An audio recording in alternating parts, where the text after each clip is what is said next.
Hello and welcome back to another video. If you're new around here, hi, my name is Sherry. I'm a minimalist who believes that we live life a lot better when we have less physical stuff around us, and also when we are super intentional with our time and how we use it. And on this channel, I talk a lot about how we can build that out in our own lives. So if you are into that too, I would love to have you subscribe. In today's video, I want to share with you guys 26 things that I will not be buying and places that I will not be shopping in 2026.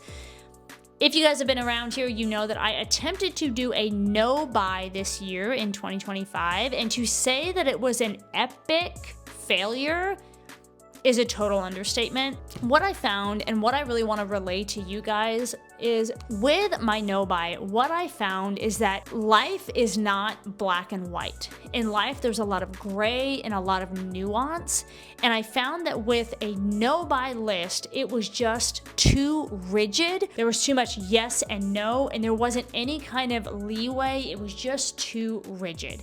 So in 2026, I want to try a softer approach with a low buy. So some of the things on this list are going to be things I really just don't want to buy at all, but there are going to be many things on this list where I have given myself a limit as to how many of them I can buy, and you guys will see that as we go through it. But I think that a softer and more gentle approach is so much more realistic than the very rigid black and white no buy that I attempted this year. So I'm really excited to see how this goes in 2026. I'm definitely going to be doing more videos telling you guys about how it's going, if I'm sticking to my low buy parameters and all of that good stuff. So without further ado, let's get into the list. Number one are books. This was on my no buy list for this year in 2025.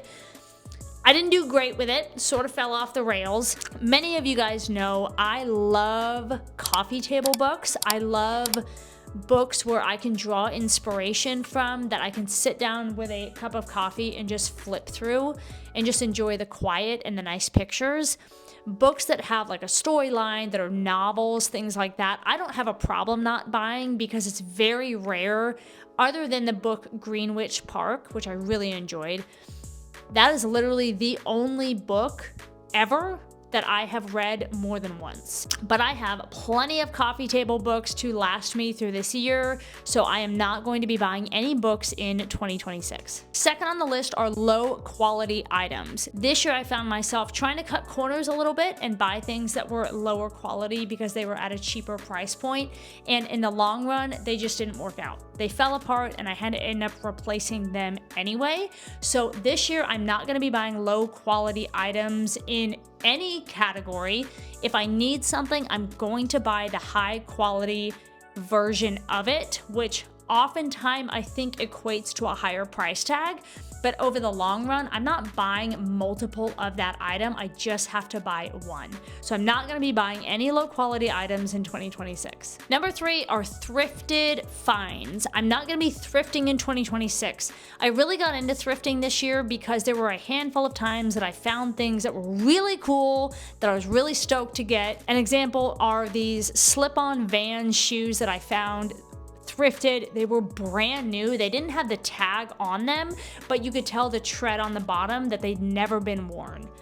Love Vans. I am now a Vans fanatic. I actually bought another pair of high top Vans that I wear all the time that I really enjoy. But there were other things that when I found them thrifted, I was really excited about them, but ultimately they've just sat in my closet. A really good example is this super cute kind of sheer long sleeve black Free People shirt that I again found thrifted. It's in great shape, but it's just sat in my closet and I have not worn it. So that was $12 that could have stayed in my bank account that now is probably just gonna be donated to Goodwill. So not great. Thrifting is not going to be a thing for me in 2026. All right, number four are electronic gadgets. This one is pretty straightforward. I don't need a new phone. My microphone for YouTube works great. My MacBook Air works great. All my techie gadgets work great. I don't need any new ones, so we're not gonna be buying any electronic gadgets in 2026. All right, number five on this list are shoes. like I just got done saying, I just bought a high top pair of Vans. I have my slip-on Vans that I really like. I have my Birkenstocks that last forever. Long story short, I don't need new shoes. The only exception here are going to be if and when my running shoes wear out, I will be replacing those. Otherwise, no shoes. Number 6, plants. I actually went almost the entire year without buying plants. I used to be like super big planty person. I've sort of outgrown that phase of my life. I still like having plants around the house, but I have them and I don't need more. I did just buy a cactus. I didn't have to buy the pot for it. I already had that at home, but the cactus was like 25 bucks, I think. I'm really digging this desert kind of vibe in my house with, natural earth tones and all of that. And so when I saw this cactus at Home Depot, I think, for like 25 bucks, I snagged it. I don't need any more plants. I have enough. We're not buying plants in 2026. Number 7 is clothing. I just bought 4 new pairs of jeans this year from American Eagle, so I'm definitely good there. All of my shirts are in great condition.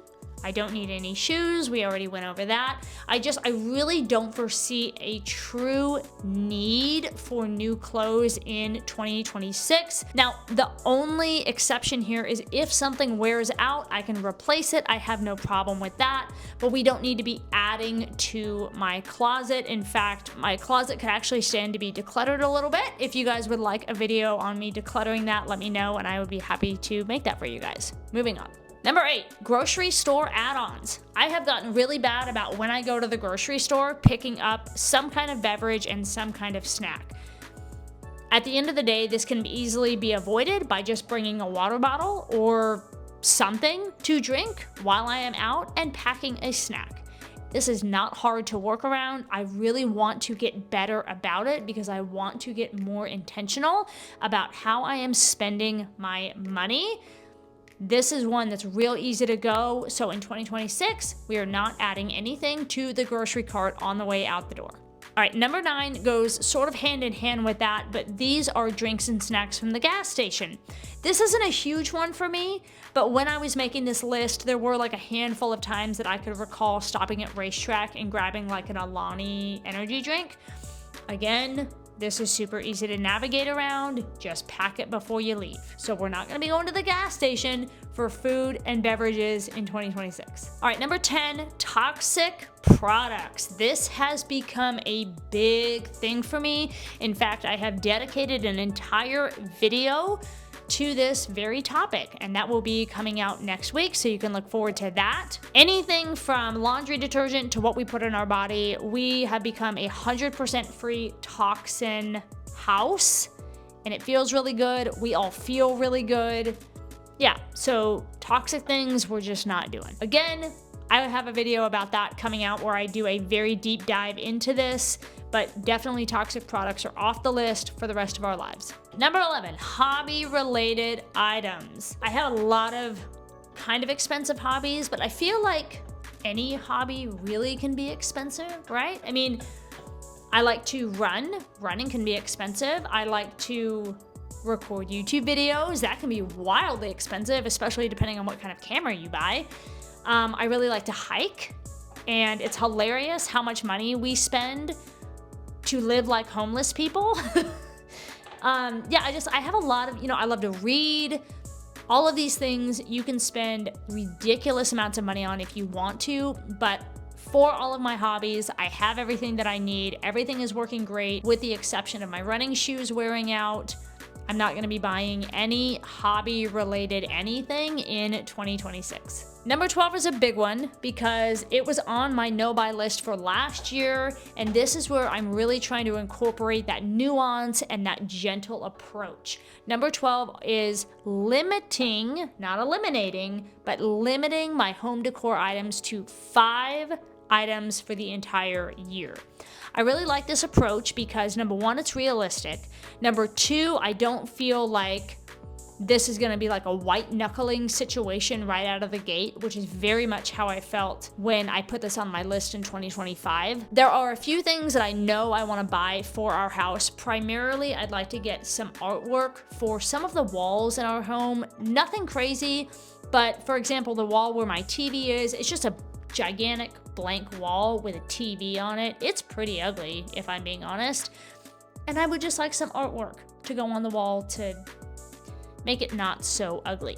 That being said, I am trying to be very intentional in making sure I find exactly what I want for those items before I buy them. I'm not in a hurry, I'm not in a rush, so when they come along, I will buy them, no problem.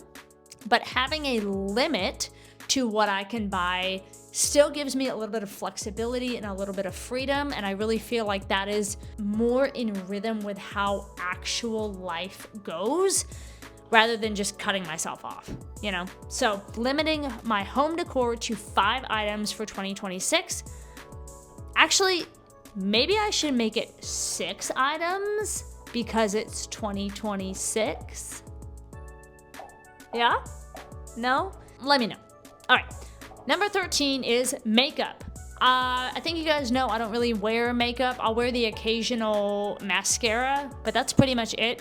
Again, back to kind of the non-toxic thing, I've switched to using very natural bar soap, and then I moisturize my face with coconut oil. Honestly, I think my skin has really never looked better. It certainly has never felt better, and I just don't feel the need to cover it up. So, no makeup for me in 2026. Number 14, I think we all need to really take to heart and try our best to not buy.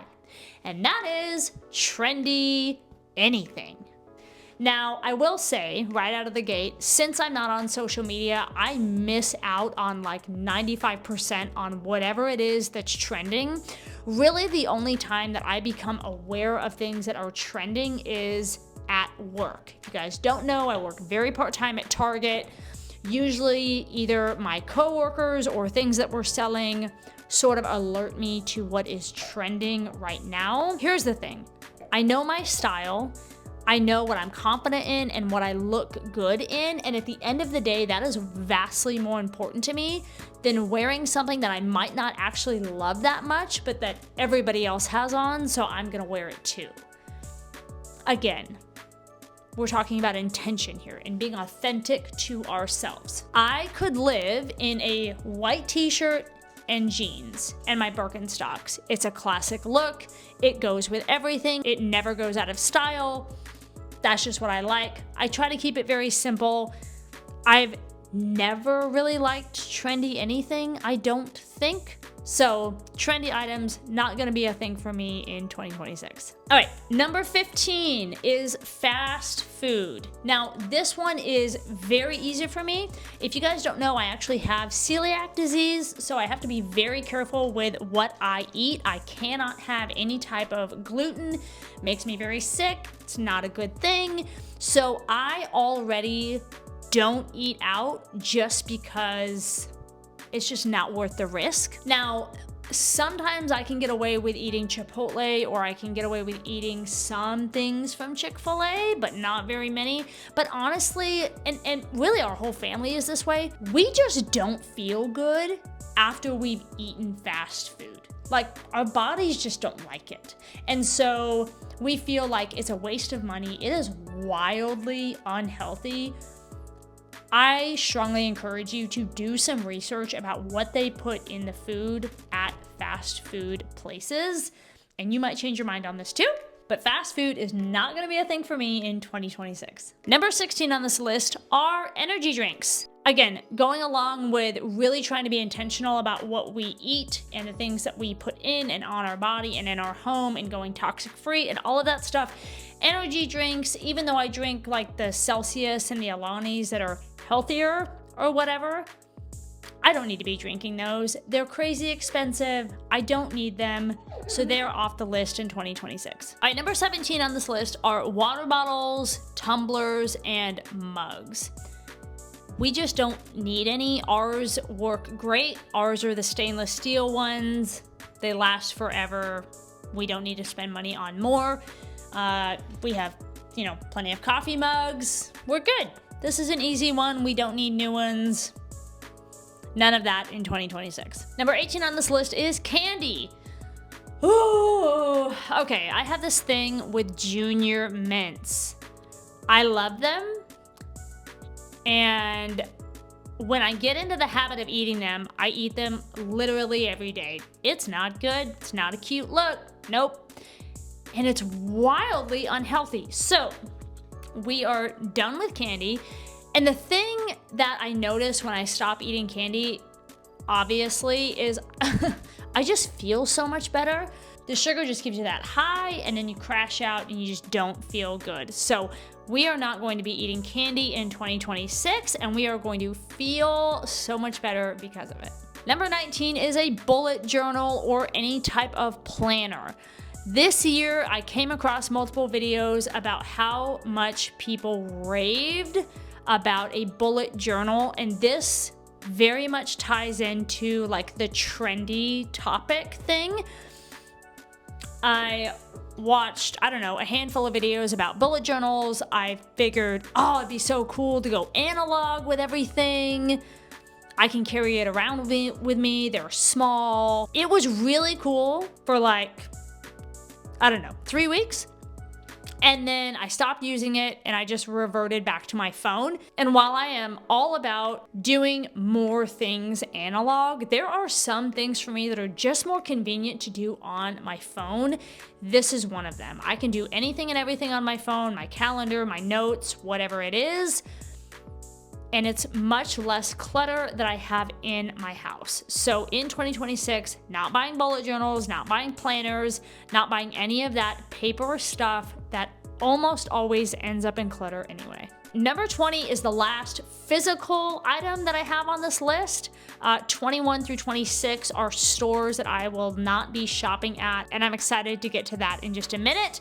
But number 20 is candles, and I'm talking about traditional candles that you have to light with a match.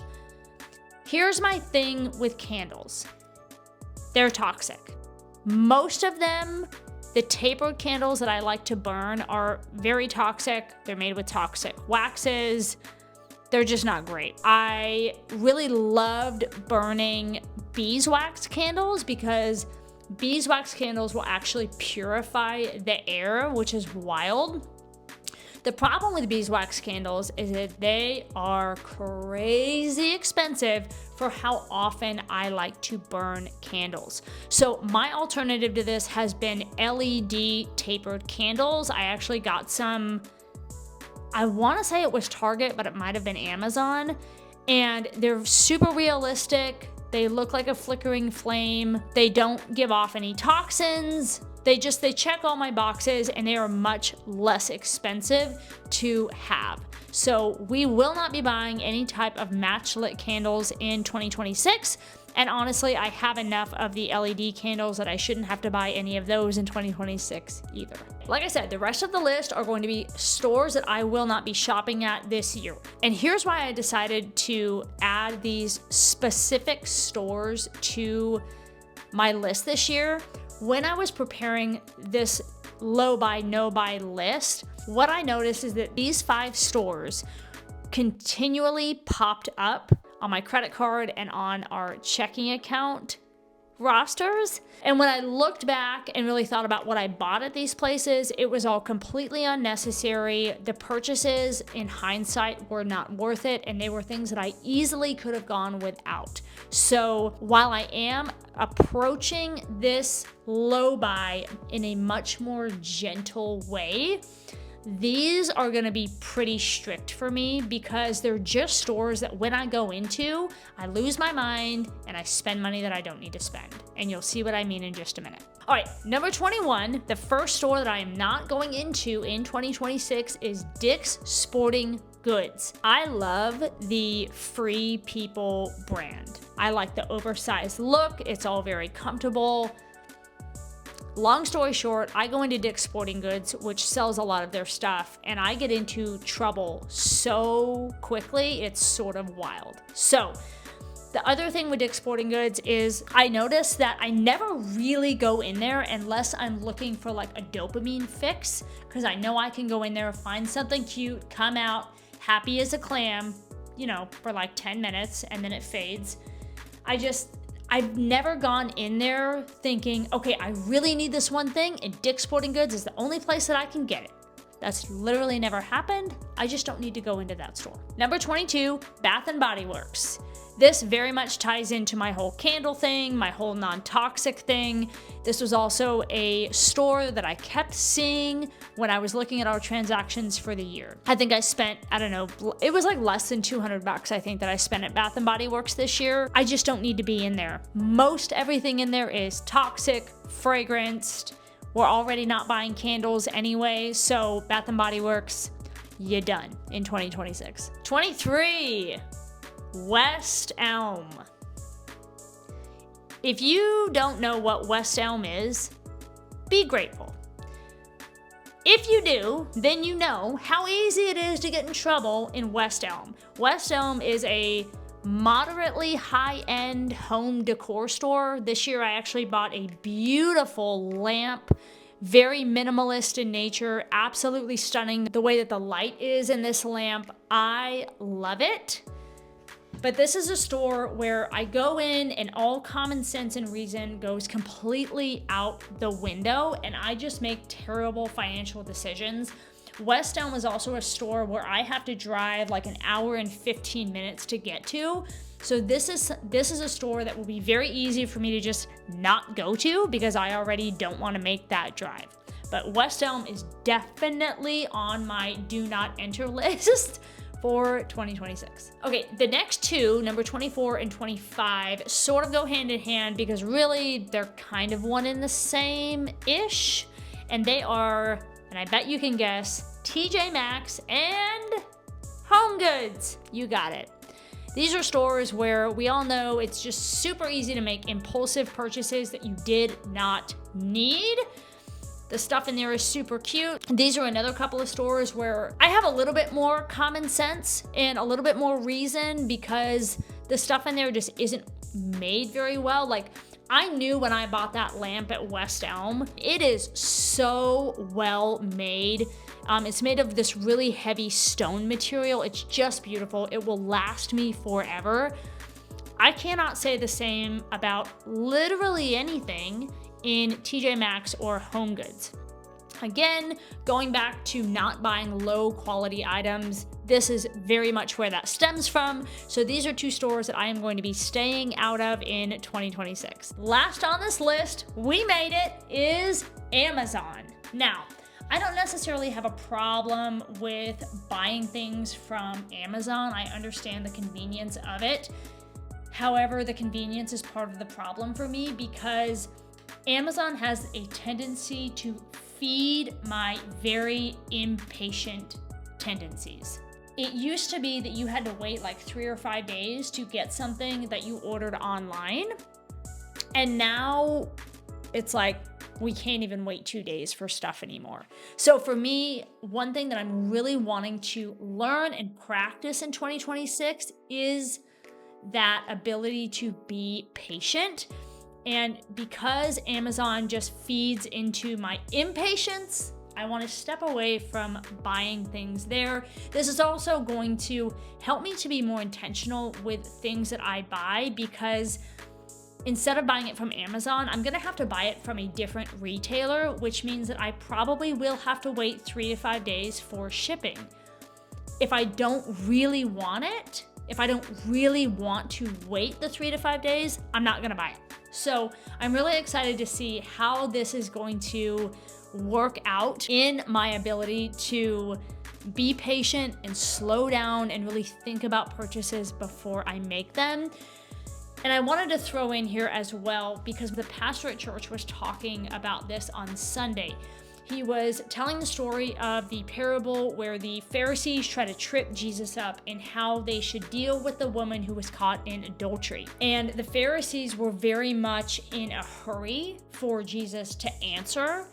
They kept hurling questions at him, trying to get an answer out of him. And Jesus just took his time. You read in the parable where he took his finger and drew in the dirt and all of that.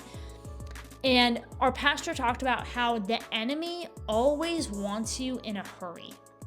And I think that this is so evident in our consumeristic culture today, because not only are we constantly fed all of these things that we need to buy and that we need to buy right now, and all of the marketing techniques that make you think that you're about to miss out if you don't buy them right now, versus really, like Jesus, slowing down before we do anything, and that certainly includes before we make purchases.